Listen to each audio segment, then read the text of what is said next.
Bonjour à tous et à toutes. Aujourd'hui, Lumière du Monde ouvre une nouvelle année avec des sourires et plein de surprises.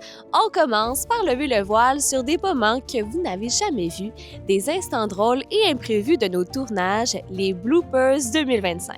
Puis, on vous amène à la rencontre d'un homme dont la voix a traversé des générations, Robert Lebel, le prêtre troubadour. Derrière ses chansons, il y a une histoire, une foi et une liberté qui inspire. Et parce qu'en début d'année, c'est aussi le bon moment pour se poser des questions, on vous réserve un clin d'œil qui pourrait bien vous étonner. Restez avec nous, il y aura des rires, des confidences et peut-être une lumière pour votre route. Bienvenue à Lumière du Monde et bonne émission!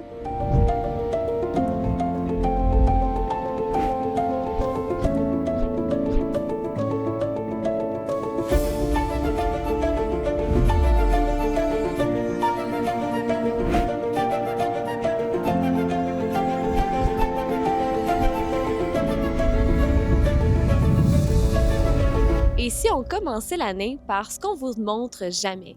Derrière les sourires parfaits et les reportages bien ficelés, il y a des ratés, des fous rires, des imprévus et des moments qui nous rappellent que rire, ça fait partie de la mission. On va revoir Geneviève, l'ancienne animatrice de Lumière du Monde, le cardinal Lacroix, Monseigneur Juan Carlos et toute l'équipe de CDQ.tv comme on ne les a jamais vus. Préparez-vous, ce qui suit, c'est du vrai, du spontané, et ça risque de bien vous faire rire.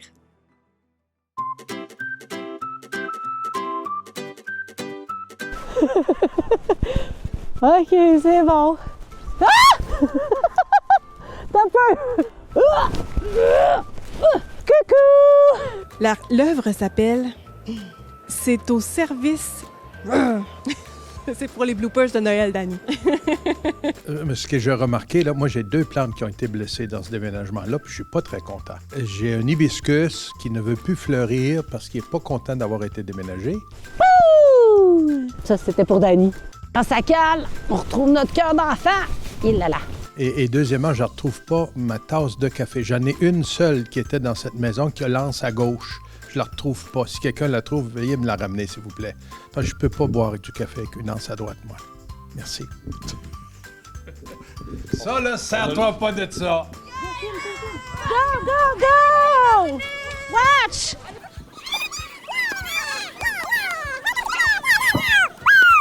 Alors, on va aller rejoindre maintenant Jasmin Lemieux-Lefebvre et qui nous adresse quelques mots pour notre 50e anniversaire. 500. Ouais, c'est pas la même chose, hein? Alors, c'était cette 5e émission de Lumière du Monde. Non, 500e. 55. Bientôt, c'est la première. Pas encore vous autres? Ah ben là, ça fera. Vous n'avez même pas de rendez-vous, c'est pas aujourd'hui. C'était un bloopers pour 2025.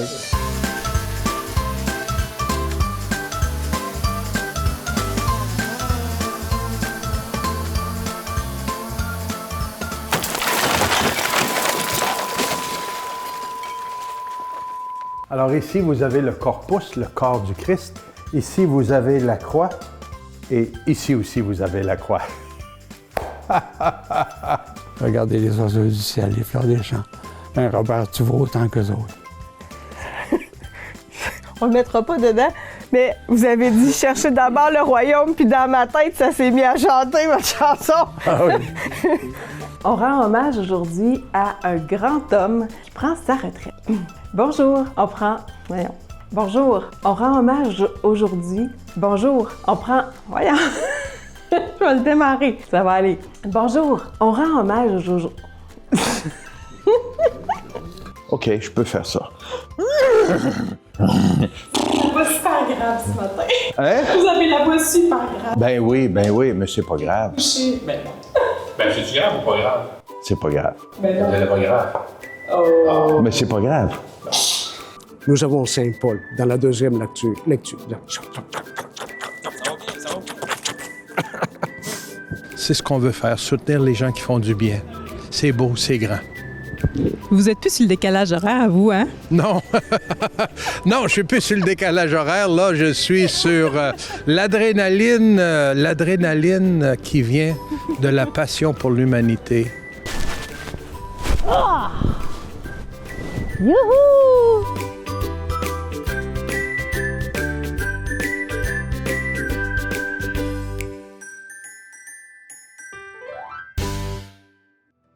Tous et toutes, vous avez déjà entendu ces chants à l'Église. Ils font partie de notre mémoire collective de la vie spirituelle d'ici. Aujourd'hui, nous rendons hommage à un véritable monument de l'Église québécoise. Pour l'Église d'ici, il est ce que Paul Piché, Félix Leclerc, Gilles Vigneault, Michel Rivard et Luc de La Rochelière sont à la culture québécoise. Nous retrouvons l'abbé Robert Lebel, le prêtre, auteur, compositeur et interprète, mieux connu comme le troubadour de la parole de Dieu. Depuis près de 50 ans, ces hymnes profondément enracinés dans l'Évangile accompagnent les célébrations au Québec, au Canada et en Europe. Imaginons, il y a déjà sorti 39 albums. Un 40e sera-t-il dans le carton? Dans cette entrevue d'une vingtaine de minutes, il nous ouvre les portes de son univers familial, musical, vocationnel et spirituel.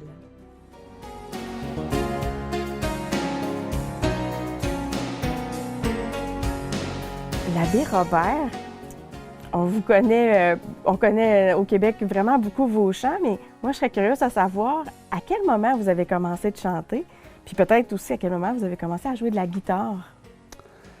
Chanter, c'est très tôt dans ma vie parce que toute la famille chantait. Ma mère s'installait au piano, mon père chantait, il avait une belle voix de ténor, et puis tout le monde chantait. C'est pas compliqué, mais le déclencheur, c'est quoi, vers 7-8 ans, où j'ai vraiment pris goût à chanter. Et puis à 11 ans, figure-toi que mon frère Gilles, qui en avait 10, en passant les journaux, a ramassé assez de sous pour m'acheter ma première guitare. Alors à Noël, quand je suis arrivé du collège, il y avait cette grosse boîte derrière le sapin. À mon frère Robert, de ton frère Gilles qui t'aime. Wow. C'était ma toute première guitare. J'avais 11 ans, il en avait 10. Alors ça a été un tournant important parce qu'à partir de ce moment-là, j'ai réalisé un rêve qui m'était cher depuis longtemps, depuis que j'avais 7 ans. C'est un cadeau extraordinaire.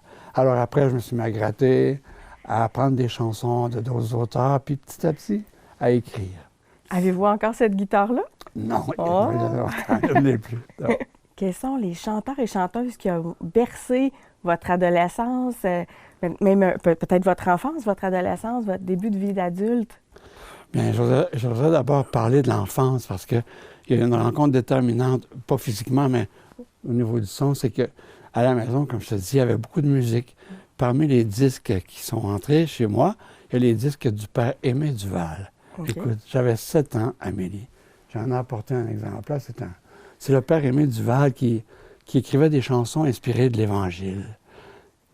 Tout de suite, ça m'a touché au cœur. Puis dès que j'ai entendu ces chansons-là, je me suis reconnu là-dedans.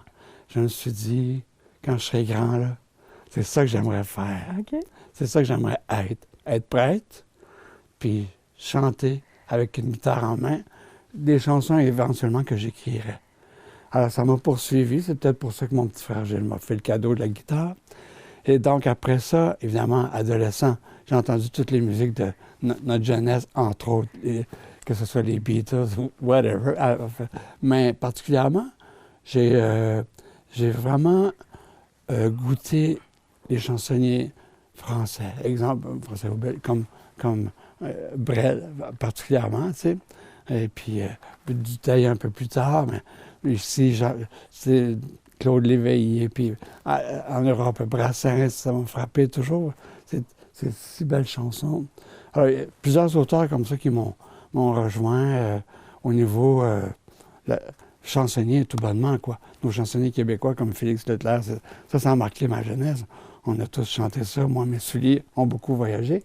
C'était l'époque des boîtes à chansons.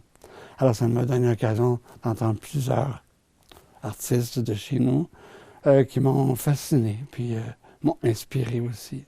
Qu'est-ce que vous écoutez encore aujourd'hui? Est-ce qu'il y a encore de ces chansonniers-là que vous écoutez ou d'autres groupes maintenant? Je suis heureux de réentendre ces auteurs-là. J'écoute du neuf aussi, mais je suis moins familier, si on peut dire. Récemment, dans le chant... donc, dans notre histoire québécoise, tous les groupes qui ont passé ont vraiment... m'ont poursuivi aussi. C'est des chansons magnifiques, là. Puis actuellement, je dirais que j'écoute très peu de de radio. Si j'ai pas la tête à ça, ou c'est ma maladie, je l'ignore, mais en tout cas, j'écoute différentes choses. J'ai une collection de disques que je trouve intéressante, dans laquelle je baigne volontiers. Selon mes états d'âme, j'écoute du chant classique ou des pièces classiques ou alors du chansonnier que j'aime beaucoup. J'écoute encore beaucoup Yves Dutheil, très souvent Yves Dutheil. La valeur de ses textes, la beauté de ses mélodies, ça me touche énormément. Tous ensemble, il me semble, on pourrait changer le monde de jour en jour, de cœur en cœur, par des gestes d'amour. Tous ensemble, il me semble, on pourrait changer le monde en changeant tout d'abord son cœur. Je pense que dernièrement, vous êtes allé voir un groupe français Oui. qui fait de la musique chrétienne un peu comme vous. Pouvez-vous m'en parler? Oui. J'étais fasciné. En fait, j'ai eu la chance d'obtenir des billets parce que lorsque l'invitation a été lancée, les billets se sont vendus très vite. Puis j'étais pas super en forme. Fait que je me disais, c'est pas sage de réserver des billets alors que peut-être je pourrais pas y aller. En fait, à la toute dernière minute, j'ai été chanceux. J'ai mis un petit mot sur Facebook et tout de suite, j'ai eu plusieurs offres. Donc, je suis allé les voir, les entendre et prier avec eux parce que c'était une soirée de prière. Hein. Pour moi, là, moi, je trouve que Glorious, c'est un vent d'Esprit Saint pour notre Église contemporaine. Non seulement parce qu'ils sont sur scène avec leur cœur de croyants, mais aussi parce que dans la salle, il y a des cœurs qui répondent à cet écho-là, qui chantent, qui prient aussi, et des gens de toute génération, des tout petits aux plus âgés, mais avec un gros moton de jeunesse. Et ça, c'est tellement bon. Ça parle au cœur. Puis je pense que quand on dit même les jeunes prophétiseront, là, regarde, c'est un signe des temps pour nous. Hein? La qualité de leur musique, leur présence sur scène, leur intériorité. Tu sais, c'est pas mon style à moi, mais je m'y suis plu beaucoup. J'ai prié avec eux aussi. J'ai chanté. J'ai vraiment été très touché. C'est quoi votre dernier coup de cœur musical? Mon dernier coup de cœur musical, c'est Glorious. Oui? Vraiment. Okay. C'est Glorious parce que j'ai vraiment, vraiment goûté ça. Tu sais, c'est comme petit à petit une découverte. J'en entendais parler depuis longtemps. J'ai entendu des gens qui les ont chantés, mais que la rencontre, ça, c'était un coup de cœur, un vrai coup de cœur. À quel moment de votre vie vous avez eu l'appel à la prêtrise? J'ai cru comprendre que c'était vraiment dans la jeunesse. Puis est-ce que, je me demandais, le compositeur avant ou le prêtre avant ou en même temps? Comment c'est né, ça? Alors, bien ça, c'est, comme je disais tout à l'heure, c'est comme né en même temps. C'est en même temps la prêtrise et le goût de chanter. C'est deux vocations qui n'en font qu'une, en fait, parce que je crois que ça fait partie de mes dons. Et parmi les dons, il y a l'appel au ministère, il y a l'amour de la parole de Dieu, il y a aussi le don du travail, parce que c'est du travail, il faut que il y a l'esprit, mais il y a ton consentement aussi au travail. Donc ça fait un pour moi. Et puis parmi les tâches du prêtre, le ministère du prêtre, il y a la prédication. Et très souvent pour moi, c'est par le chant que je prêche. Je ne sais pas le mot, là, mais c'est ça pareil. Hein, j'annonce par le chant, la parole de Dieu. On dit parfois que chanter, c'est prier deux fois.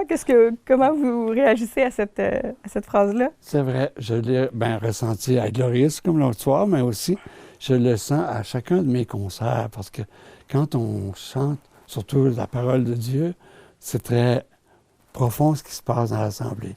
Et il arrive des fois qu'on sente dans l'Assemblée une grande communion. Après un chant au cours d'un refrain, tout à coup, il y a comme un dans l'Assemblée, il y a une espèce de moment d'intériorité très fort qui nous surpasse, qui nous dépasse. Et là, tu te dis à ce moment-là, l'Esprit vient de toucher quelqu'un. C'est comme quand les gens passaient près de Jésus qui touchait la frange de son manteau.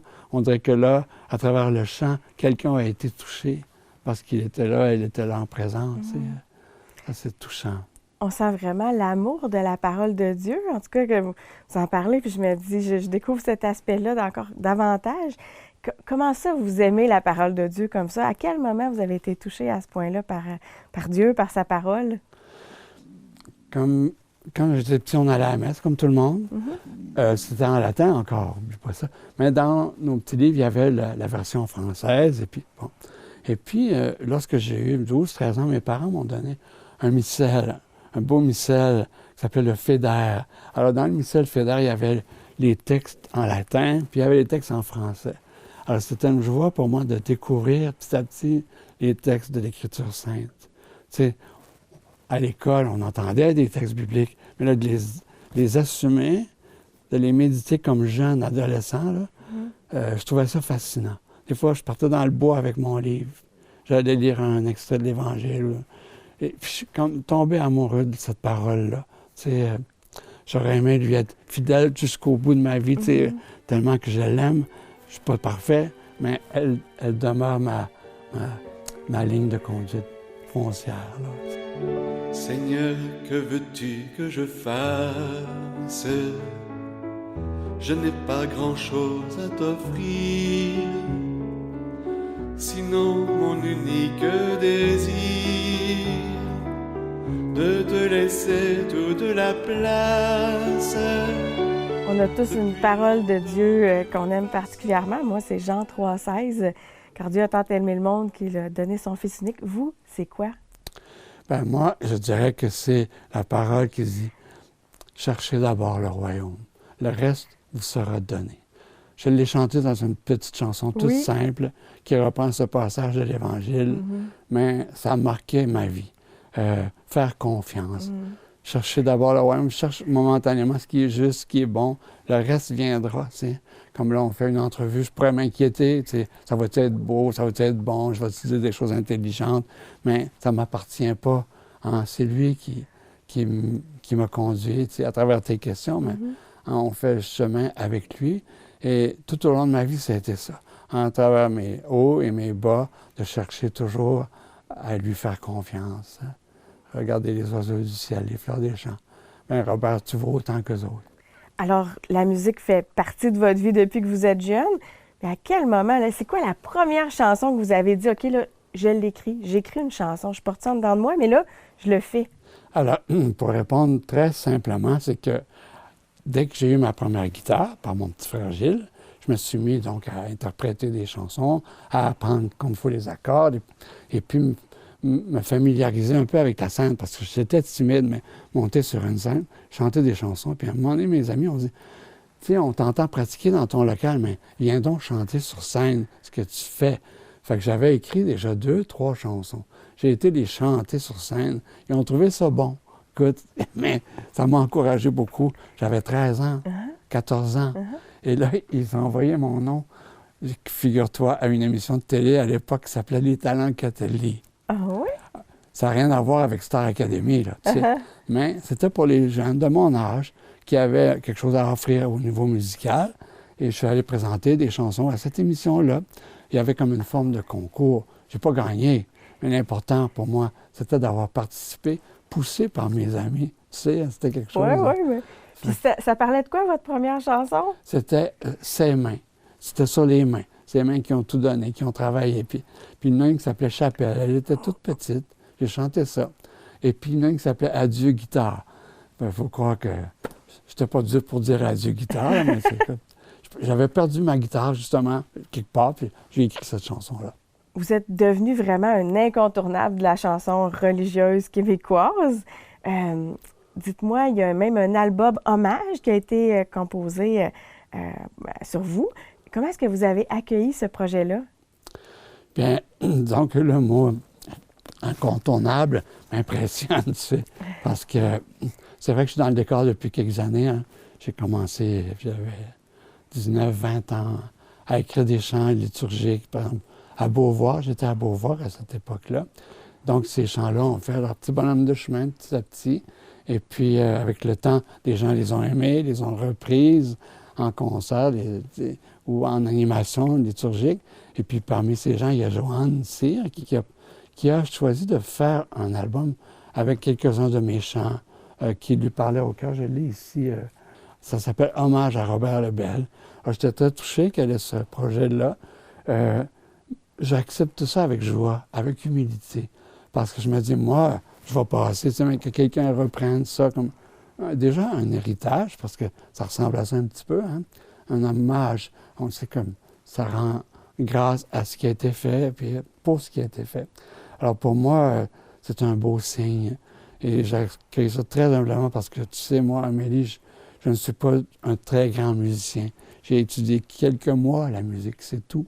Donc, je ne peux pas me péter les bretelles pour dire que je suis un grand musicien, mais c'est un don, encore une fois. Avec la simplicité de ce don-là, ben, de pouvoir toucher des cœurs et de voir que d'autres ont repris ces chants-là dans les églises, dans les groupes, dans les animations, les mouvements et tout. Et je suis particulièrement reconnaissant pour cet album, Hommage. L'abbé Robert, vous êtes prêtre, vous Oui. êtes chanteur, vous chantez la bonté de Dieu depuis très longtemps. C'est quoi l'élément le plus important de votre vie spirituelle? Spontanément, je dirais que c'est la parole.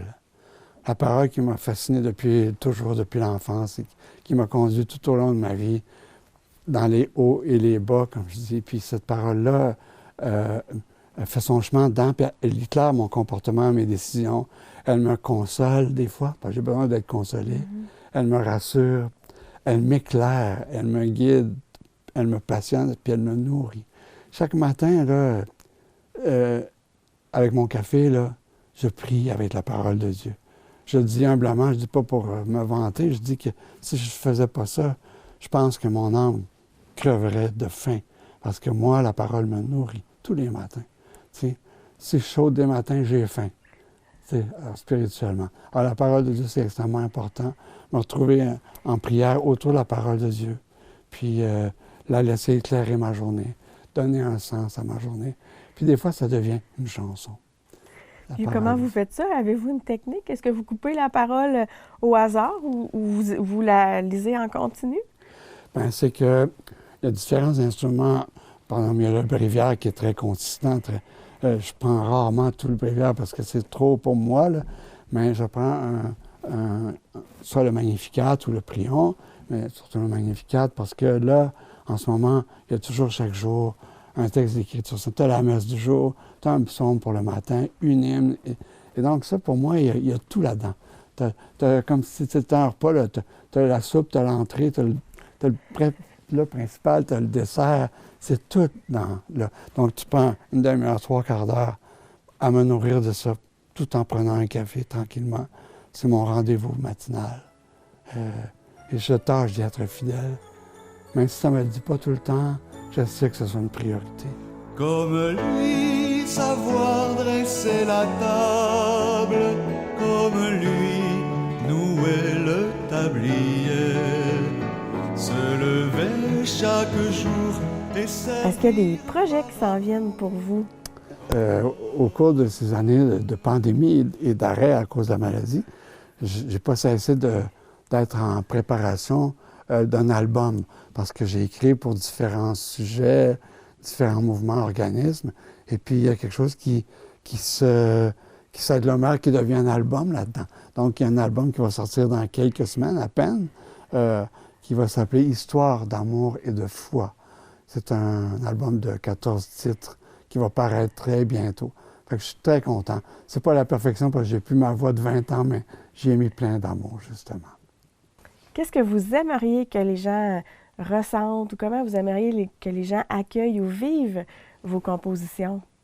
Je ne sais pas trop comment répondre à cette question-là, mais spontanément, je dirais que d'abord, je suis reconnaissant pour le fait que les gens ont puisé dans ce répertoire-là quelque chose pour nourrir leur vie spirituelle, leurs moments de peine, de tristesse. Des fois, il y a un chant qui les a marqués, un chant qui les a soutenus, ou alors à l'occasion d'un événement heureux qui ont pris un de ces chants-là. Et je trouve que c'est le lien entre la parole de Dieu et les événements de la vie qui fait, je te dirais, la valeur de ces chants-là pour beaucoup. Et c'est à cet égard-là que je crois que les gens vont les retenir, le lien entre la parole de Dieu et la vie. Puis les chants qui font le plus de route, ils sont inspirés de l'Écriture et ils sont inspirés de la vie. Je je vois ces chansons-là qui ont l'air de vouloir durer et d'autres qui n'ont pas passé la rampe, comme on dit. C'est normal aussi. Mais je suis confiant que ce qui restera, c'est un héritage. Et comme je le dis pour les autres auteurs, ils ont accompli leur sainteté pour le temps qu'ils servaient l'Église. Si je vous laisse le mot de la fin, comment vous aimeriez terminer cet entretien, cette entrevue? Ben, je dirais 2 mots. La joie, fierté, et puis l'humilité. Parce que la joie d'avoir accompli quelque chose de beau avec le jardin qui m'était confié, puis l'humilité de savoir que moi je plante, mais c'est lui qui fait la croissance. C'est lui. C'est ça. Un immense merci. Ça fait grand plaisir. Merci à toi, Amélie. Et voilà, après ces moments de gaffe joyeux et cette rencontre avec un homme dont la voix porte l'Évangile depuis 50 ans, on termine cette première émission de l'année. En ce dimanche où on commence une nouvelle étape, l'Évangile nous dit « Le peuple qui habitait dans les ténèbres a vu une grande lumière ». Quelle parole pour un début d'année! Elle nous rappelle que même au cœur de nos ondes d'ombre, une lumière s'élève, une lumière qui nous invite à changer, à sortir de la routine et à vivre autrement.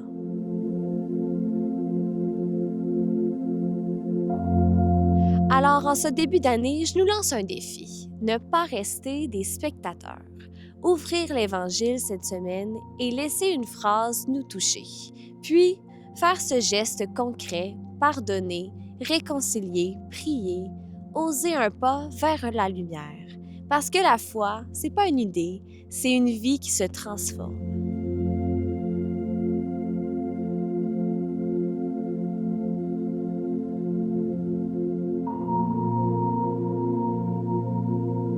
Et puisqu'on commence ensemble cette nouvelle année, je vous invite à poser un geste concret, soutenir la mission de CDQ.tv.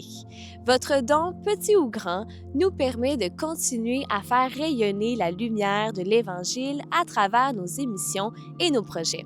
Pour contribuer, rendez-vous sur ecdq.tv/don et ensemble, faisons de 2026 une année où la lumière se partage. Merci d'avoir partagé cette première étape de 2026 avec nous.